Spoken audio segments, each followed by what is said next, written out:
Rome is one of the most historic cities in the world, and it is also one of the most beautiful. But what would happen if the Eternal City was set ablaze? Who could destroy the Colosseum, the Pantheon, and the Roman Forum? The answer may surprise you. It was the Gauls. But how did they do it? Why haven't we heard about it?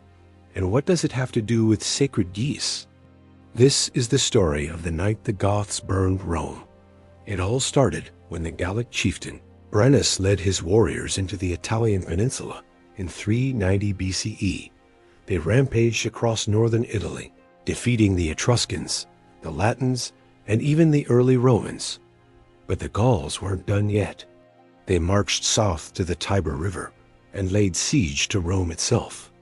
The Romans were caught off guard and unprepared for battle. Their army was out of town, so only the old, the young, and the women were present in the city. These included two important figures, the consul Marcus Furius Camillus and the dictator Lucius Junius Brutus. Together with some cavalry, they tried to stop the Gauls' advance, but they were soundly defeated.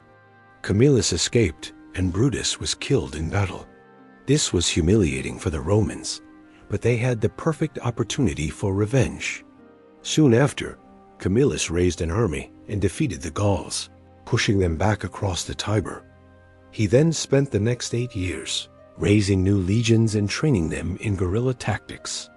When he was ready, he took his army to the northwest and gave Brennus's people a taste of their own medicine. He ambushed them, harassed them, and beat them in battle. But this didn't end the war. In fact, when Brennus learned that Rome was vulnerable once again because its army was away, he led his men on another campaign of destruction through central Italy. He sacked the city of Faleria, defeated the Etruscans, and then marched on Rome once more. Once again, the Romans were forced to flee and hide in the hills outside the city. But this time, Camillus wasn't there to save them. He had died of natural causes.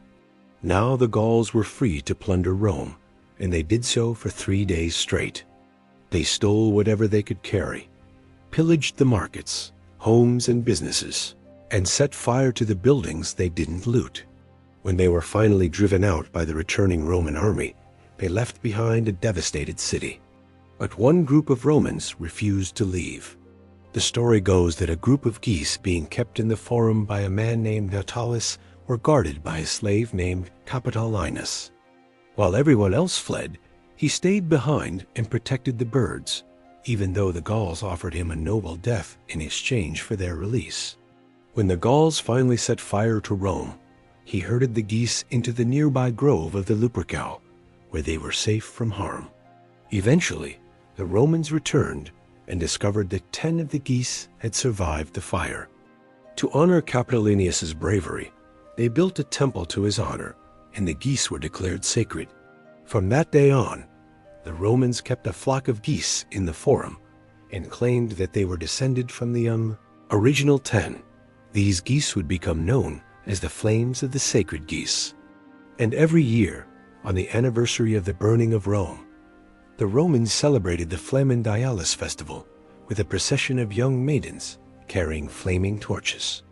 This tradition lasted until the Middle Ages, and the last recorded instance of it happening was during the papacy of Pope Pius V in the 16th century. So who really burned Rome? History tells us it was probably a combination of lightning strikes and arson. In reality, the Gauls probably didn't have the resources to maintain a long siege, let alone destroy such iconic parts of the city. But what they lacked in strategy, they made up for in sheer numbers. With thousands of angry Gauls running around with torches, it's not hard to see how the fires got out of control and destroyed much of the city. The Romans blamed the Gauls and used it as propaganda to make themselves look stronger than they actually were.